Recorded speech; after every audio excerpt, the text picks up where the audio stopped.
When I was teaching, I used to often say to my students of sacred scripture, text without context is pretext. So there is the text of the apostolic exhortation, as we say in church speak. Exhortation is just a heavy Latinate word for a word of encouragement.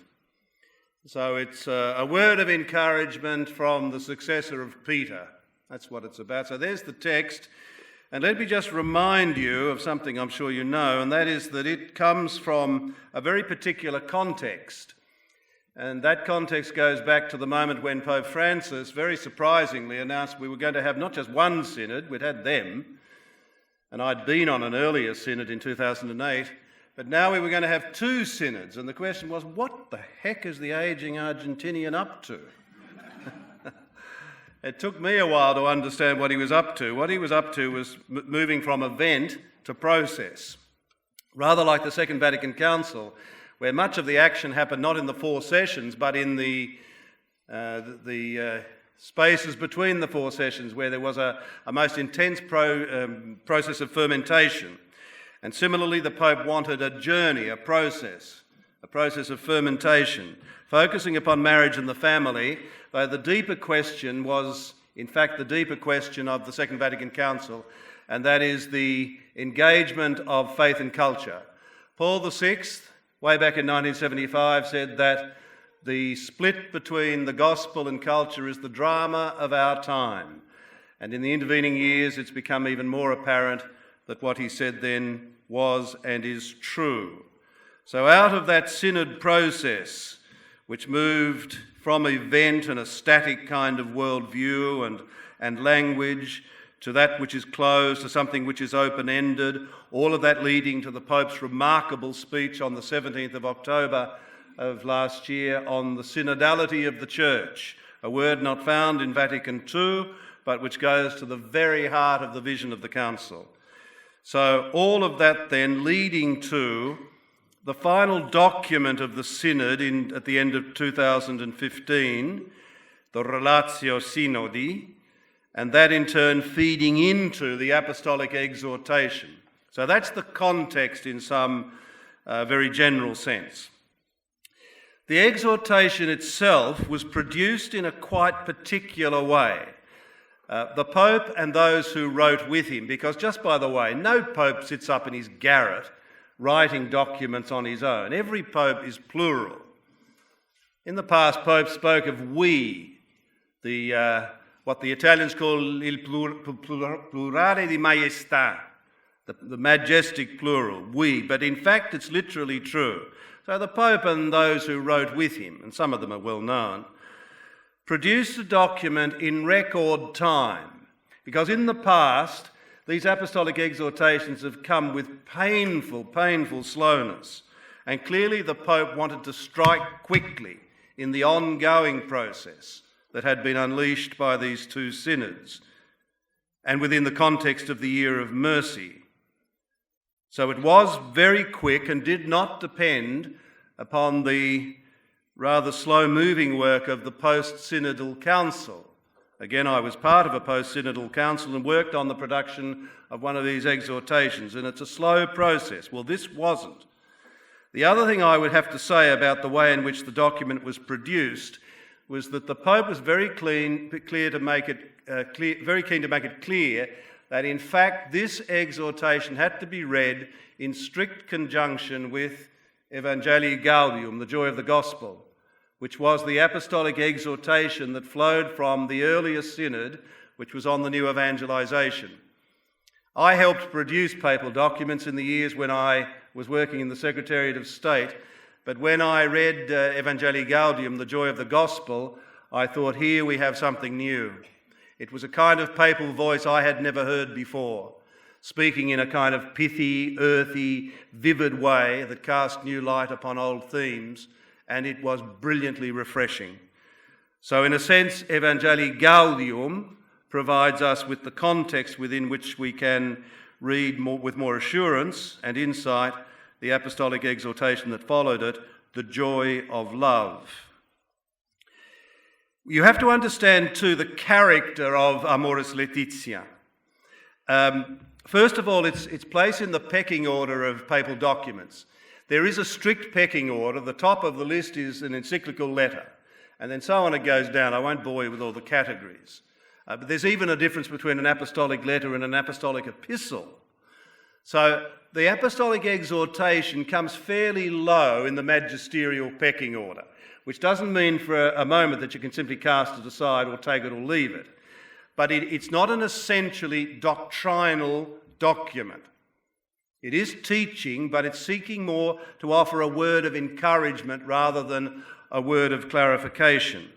And the Pope makes it very clear right at the start of Amoris Laetitia that this is not the last word. In fact, he says, I want to make it clear that not all discussions of doctrinal, moral or pastoral issues need to be settled by the interventions of the magisterium. He says elsewhere that not all issues can be settled here and now by the papal magisterium. In other words, it's not a case of Roma locuta est, causa finita est. Rome has spoken, the matter is settled. Clearly, the Pope is interested in speaking a word that is authoritative, but which is not the last word that concludes a discussion, but an authoritative word that fosters a discussion, along the lines, in fact, suggested by Byron and Francine. One of the things that strikes me about Pope Francis generally is he's very keen to say two things about the papacy. The first is the Pope is not a monarch.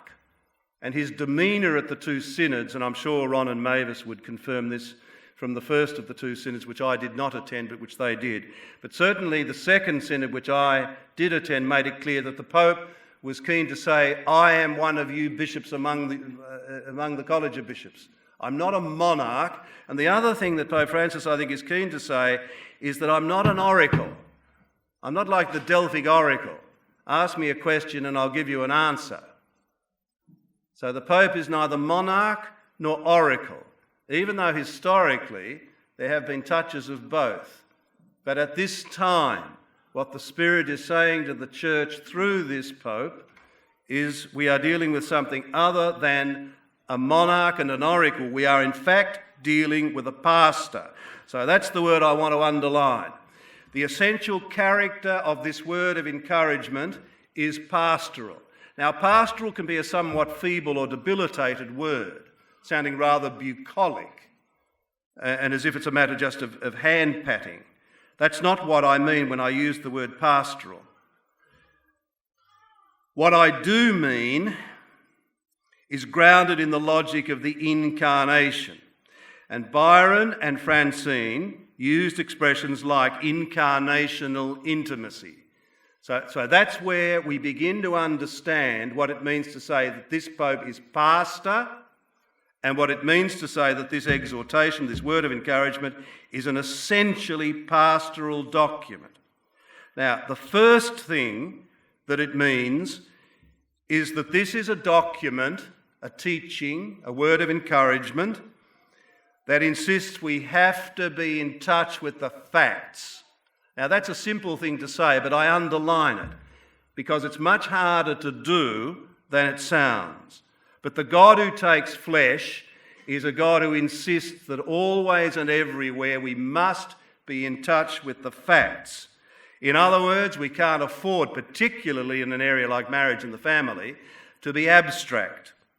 Because if we prescind from the facts, then we end up heading in the direction of ideology, which is the great enemy of faith. The last thing we need is abstraction that leads to ideology. We have to be in touch with the facts, and the fact is that the facts have changed and are changing, most dramatically in the areas of marriage and the family. And at the heart of the synod, and indeed at the heart of the exhortation that flows from it, there is the question, how do we remain faithful to the marvellous and beautiful truth entrusted to us by Jesus Christ and yet at the same time engage the culture in a way that doesn't foster that split between gospel and culture of which Pope Paul VI spoke. That's the key question. It was the key question of Vatican II, and it's even more the key question now. One of the difficulties when I say we need to get in touch with the facts is that the facts have changed quickly and dramatically. If you just take marriage and the family, an ordinary everyday scenario now, but not years ago when I was a young priest. But these days, what happens? Boy meets girl. They start a sexual relationship fairly early, fairly quickly. They may then decide to live together. At some stage of this journey or process, they might decide to have a child or have a child without deciding. They might then decide to get engaged. They might then decide to get married, but a lot don't, even though, as Byron said, there are more getting married than was once true. Now, that's the fact on the ground. And you see, the problem with that is the fact seems profoundly unfriendly to what the Catholic Church believes and teaches. So what do? Just look the other way and say they can go to hell in a handbasket? Or hurl rocks at them, rocks of condemnation? Say they are, or merely say they are living in a state of mortal sin?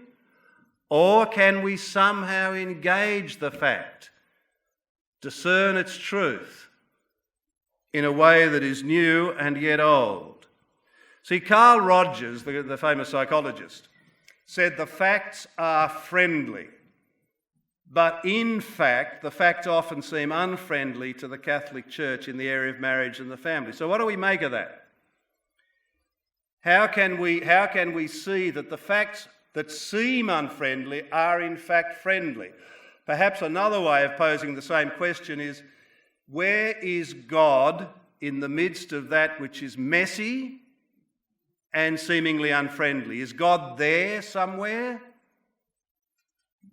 And if God is there in the flesh, this incarnate God, where and how is God? It's a difficult question because it's a big call to say God is not there. So where and how is God in the mess? What Amoris Laetitia says is that in seeking to grapple with such questions, we cannot, in the current circumstances, and as a pastoral church. In other words, it's not just the pastors like me who are ordained, who are called to be pastoral. What he's talking about is a whole church. It's like when he talks about a synodal church. What he's saying is it's not just some of the bishops some of the time when they go off to Rome. That a synodal church is all the church all the time. So we're talking about a pastoral church. Such a church does not merely apply mechanically universal rules that are supposed to apply to every situation. Because in fact, you and I know, and this again, facts on the ground, how many different kinds of marriages are there? How many different kinds of families are there? I mean, I know it because I've seen it through 42 years as a priest. But you know it too, probably better than I do. There's all kinds of facts we're dealing with, and one size does not fit all when you're looking with the pastoral eye.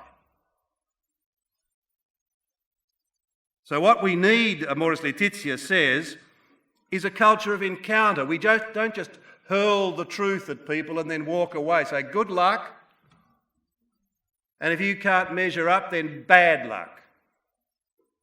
So what we need is what the Pope calls a culture of encounter. And this again is easier to say, it's harder to do. And this culture of encounter, here are three of the big words of the exhortation, mean that we have to accompany people on the journey. They're not in a static state. We talk about the state of matrimony. It's not a state, it's a journey. That's a move from a static language to a dynamic language, which is fundamental to the language of this document. We have to walk with them, not just walk away from them having uttered the truth. to accompany them on the journey, with all the mess that journey entails. Then, as we walk with them, we have to listen to them. And that's the first word Pope Francis chooses when he talks about a synodal church, a church that can listen in new ways. And a new listening then giving birth to a new language. We having listened first, we then enter into the dialogue of the journey. But we speak only after we've listened to their story in all its uniqueness. Again, one size doesn't fit every story. And then thirdly, we have to work with them to discern the truth of their situation. And that can take time. That can take time and does involve for the whole church what Pope Francis again calls in Evangelii Gaudium, but it's picked up also in Amoris Laetitia, pastoral conversion. And this puts a bomb under complacency. The whole church needs a pastoral conversion, dealing with the facts on the ground, rather than what the Pope will call cold bureaucratic morality.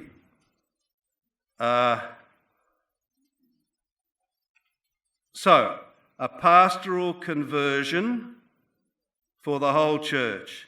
Accompany, listen, discern, and then finally decide. But don't rush at the decision. Now, in a sense, what the Pope is doing in this exhortation is saying publicly and kind of magisterially what has long been done privately. See, the Catholic Church has long adopted a very effective policy of uttering the truth in public and then negotiating mercy in private. It's been standard practice. So from the pulpit, you get, as it were, the truth. But then in the privacy of the confessional or the counselling room, you have the negotiation of mercy. Now that configuration of public and private is breaking down, if it hasn't broken down already.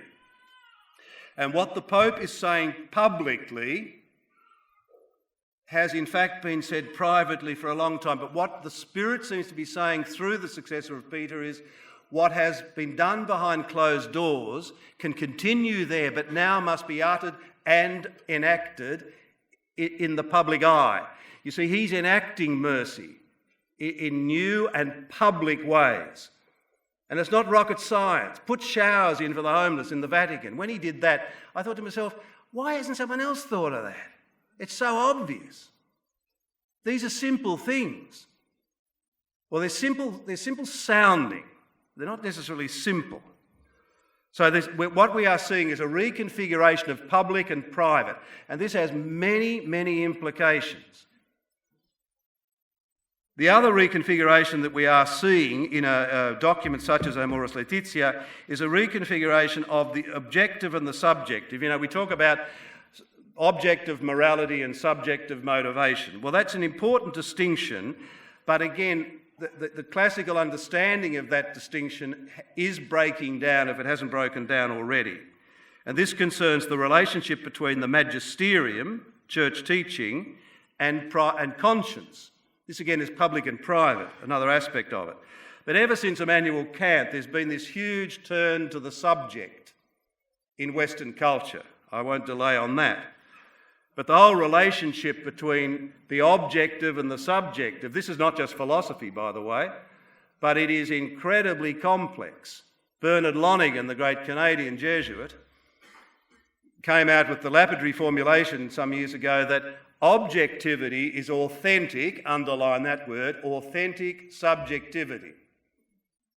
So it's not magisterium or conscience, and it's not cheap magisterium or doctrinaire magisterium and conscience as merely private whim or preference. No, it's far more complex than that. But I leave you with the words of Lonergan. Objectivity is authentic subjectivity, and accompanying people, listening to them, discerning with them, is an attempt to help them be authentic in making the decision about the way into the future. As the Pope says in one memorable moment of Amoris Laetitia,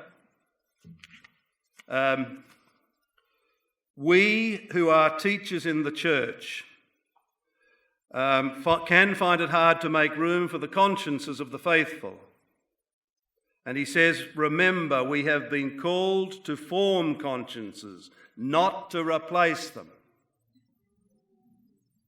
Now, to form conscience is to help people be authentic. And if a pastor has any job, a pastoral church has any job, it is to help people to be authentic in that sense. I conclude, therefore, we talk of a renaissance in this conference. And I remind you that historically, the Renaissance happened in Florence, not in a time when everything was just fine.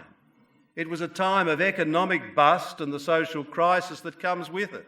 So if we have all kinds of challenges, pressures and crises upon us in marriage and the family, well, that's exactly the time that Renaissance, rebirth, happens. It happened in Florence, well, why can't it happen in Australia? Albeit in a different context. The other thing that strikes me when I think of this word renaissance and its meaning of rebirth, birth is always messy. I mean, there's no silver bullet. There's no quick fix. But there is a need to focus upon the majestic gift that we are dealing with. And the word gift pulses through just about every page of this document. So there is every reason to focus on the gift that has been entrusted to us and to understand that this birth will involve back to the future. See, again, the rebirth that happened in Florence was going back to the past in a way that unleashed huge and unforeseen energies into the future. So for us, in a moment like this, it is back, but there's no way back in that sense, but it's back to the future. So my hope is that a conference like this, which is an extraordinary gathering, will in fact retrieve the past, all that's been entrusted to us, the great gift, but do so in a way that unleashes all the tremendous energies that are foreshadowed by a document like Amoris Laetitia. Thank you.